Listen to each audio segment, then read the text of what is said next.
Turma do Propósito, boa noite, meu querido irmão. Tudo bem com você? Espero que sim. Um grande abraço para você e para sua família. Você que chegou agora para o nosso grupo, seja bem-vindo. Nós estamos aí para estudar hoje Deuteronômio capítulo 11. Vamos lembrar que é um capítulo da Bíblia por dia, orar todos os dias e também tentar mudar. Esses são os passos aí que nós assumimos nesse propósito maravilhoso. E vamos juntos terminar essa jornada e estudar toda a palavra de Deus. Vamos lá para o capítulo 11 de Deuteronômio. É um capítulo, irmãos, muito importante, porque vai falar sobre bênçãos decorrentes da obediência e também da maldição decorrente da desobediência. Moisés, aqui no capítulo 11, vai lembrar que o povo precisava amar a Deus, devia amar a Deus. É uma ordem: amarás o Senhor teu Deus e também guardar os mandamentos. Uma prova de amor a Deus é a obediência. O Senhor diz que aquele que ama, o Senhor Jesus vai dizer que aquele que ama guarda os seus mandamentos. Obedecer, portanto, é um sinônimo de amar. É uma comprovação do amar. Quem ama, obedece. Deus não se agrada de sacrifícios, como eram apresentados no Antigo Testamento, sem obediência. Nós vemos que a Bíblia mesmo diz que é melhor obedecer do que sacrificar. E porque nós temos essa necessidade de amar esse Deus, nós temos a obrigação de amar esse Deus, porque esse Deus é um Deus zeloso, cuidador, e nós precisamos considerar os feitos de Deus. O texto aqui vai nos dizer, Moisés vai chamar o povo no versículo 2 para considerar todos os sinais e maravilhas que o Senhor havia operado. E como esse Deus é maravilhoso, irmãos. Deus derrotou o inimigo do povo de Israel, que era os egípcios, que os mantinham escravos, afogou no mar Faraó, seu cavalo, os seus cavalos, seus carros, cavaleiros. E como também, como diz o versículo 5, o Senhor tratou esse povo na peregrinação do deserto. Não faltou nada, não faltou água, não faltou carne, não faltou pão.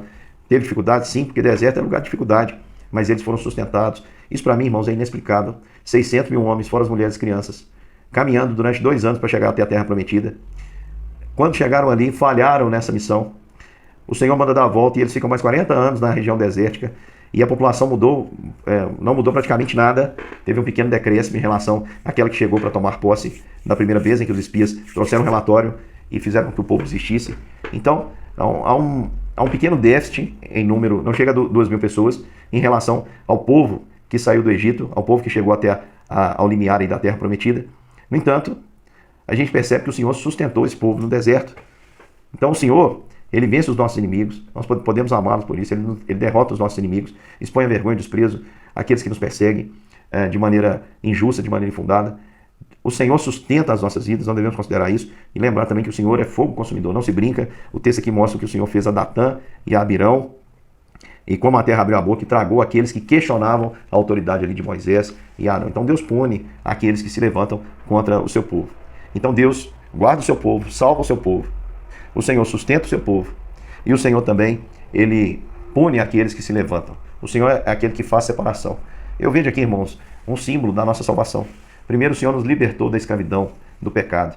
Agora o Senhor nos sustenta durante a nossa jornada aqui nessa peregrinação na face da terra. E um dia o Senhor fará separação entre aqueles que são dele e aqueles que não são dele. Os que são dele herdarão o reino dos céus. Aqueles que não são dele serão tragados para o inferno. Então aqui a palavra de Deus nos diz o seguinte. É claro que eu estou falando aqui tragados pelo inferno para fazer uma ponte com esse tragar aqui, que a terra tragou Datã, Abirão e os rebeldes ali que se levantaram contra Moisés e Arão. Então, meus queridos irmãos, aqui nós vamos observar nesse capítulo que vai trazer as bênçãos decorrentes da obediência. Por exemplo, versículo 8 diz: guardai, pois, todos os mandamentos que hoje vos ordeno, para que sejais fortes. Meu querido irmão, quando você está obedecendo a Deus, você vai na força do Senhor. Meu irmão, Deus não se opõe àqueles que o obedecem. Pelo contrário, Deus trabalha para aqueles que tentam fazer a sua vontade. Então, meu querido irmão, se você está de fato seguindo a vontade de Deus, você está atrás de Jesus, logo atrás de Jesus. Portanto, a vitória será sua, porque aquele que é poderoso, que tem todo o poder no céu e na terra, está ainda diante de você. Porque ele diz: aquele que quer ser meu discípulo, a si mesmo se negue, toma a sua cruz e siga-me. Se a gente está seguindo alguém, é porque ele está na frente. Então não há lugar nenhum que você vá seguir o Senhor e que o Senhor não tenha passado primeiro. Por isso, meu querido irmão, isso nos faz forte, porque quem batalha por nós é o Senhor. Quando nós dependemos do Senhor, quando nós negamos a nós mesmos e damos lugar ao Senhor, quem nos defende, irmão? Quem ganha, quem guerreia as batalhas por nós é o Senhor. Então preste atenção aqui, diz: aguardai, pois, os mandamentos que hoje vos ordeno, para que sejam fortes e que vocês possam entrar à terra e possuir a terra para onde vocês dirigem. Então, se tem alguém obedecendo ao Senhor, meu querido irmão, o Senhor é com ele e pode ter certeza que o Senhor vai te abençoar. Seja no deserto, como abençoou esse povo, ainda mais quando ele te colocar em um ambiente propício para que você possa florescer. Foi o que aconteceu com o povo foi testado no Egito, no deserto, perdão. Foi reprovada uma geração, a geração inteira caiu. Essa geração foi aprovada pelo Senhor para tomar a posse da terra. Quando eu digo que é aprovada, não pelos seus méritos, porque nós vimos que não foi a mão do homem, no capítulo anterior nós vimos que não foi a mão do homem, não foi a sua justiça que fez isso, mas foi a graça do Senhor. Eles não fizeram, Deus não fez isso por causa da retidão, da retitude do coração deles. O Senhor fez isso por graça. E aqui diz que pela graça o Senhor colocaria esse povo em uma terra que não seria como a terra do Egito, onde eles plantavam uma horta com muita dificuldade, mas aqui, como diz o versículo 11, a terra que passais a possuir é de montes, de vale, de chuva, e muito fértil, extremamente fértil. É uma terra de fato boa. Vamos lembrar do cacho de uvas trazido aí pelos espias. Então, aqui diz que se o homem obedecer, ele vai ser forte, de modo que o Senhor vai dar chuvas à vossa terra, o tempo, as primeiras e as últimas, para que recolher vosso cereal e o vosso vinho e vosso azeite. Então o Senhor está prometendo que se eles andarem em obediência, nenhum bem que eles desejam será negado.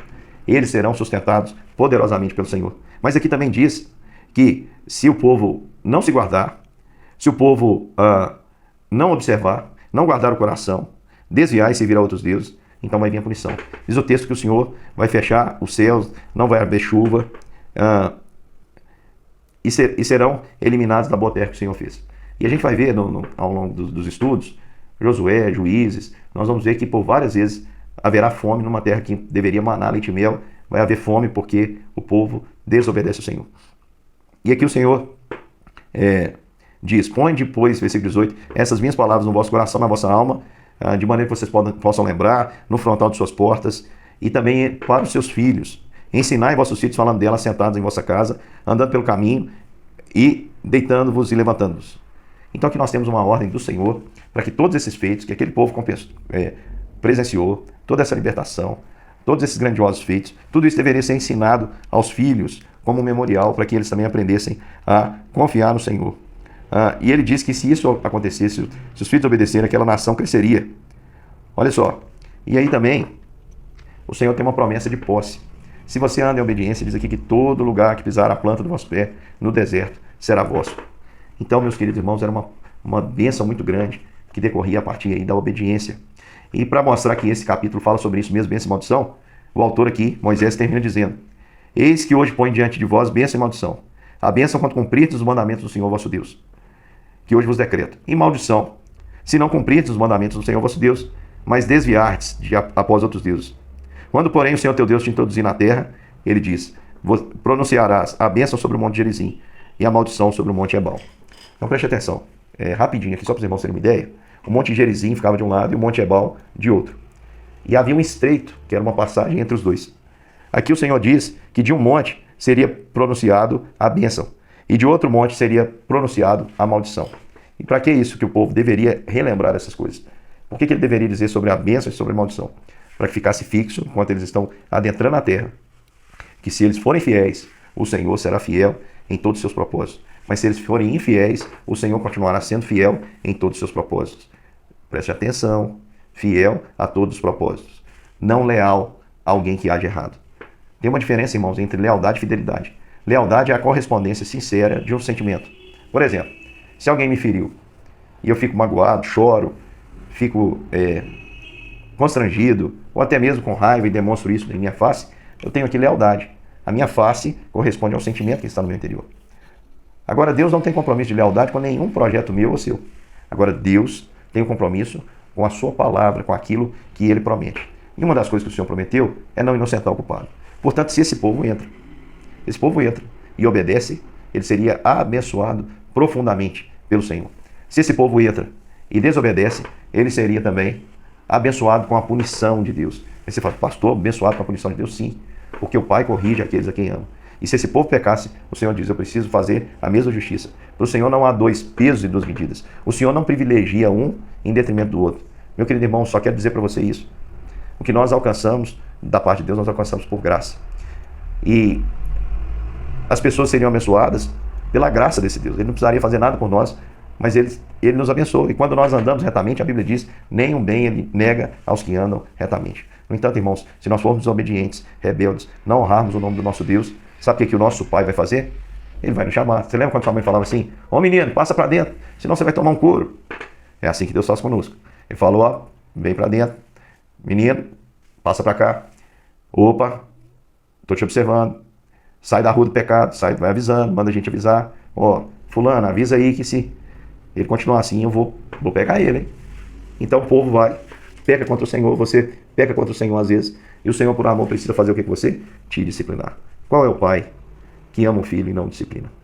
Então, meu querido irmão, hoje o Senhor coloca diante de você bênção e maldição. Se você decidir obedecer, meu irmão, quero te contar um segredo. Você vai se sentir forte, fortalecido pelo Senhor e pela força do seu poder. Se você escolher obedecer, você vai alegrar o Senhor.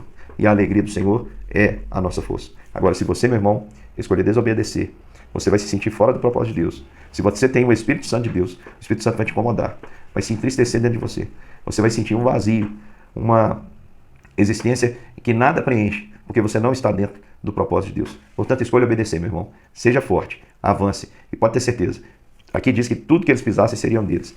E eu quero dizer para você que dentro do propósito de Deus, tudo aquilo que Deus tem para você vai se cumprir. Deus é fiel ao seu próprio projeto e Ele deseja nos usar para a sua própria glória. Um grande beijo, meu irmão, e até amanhã.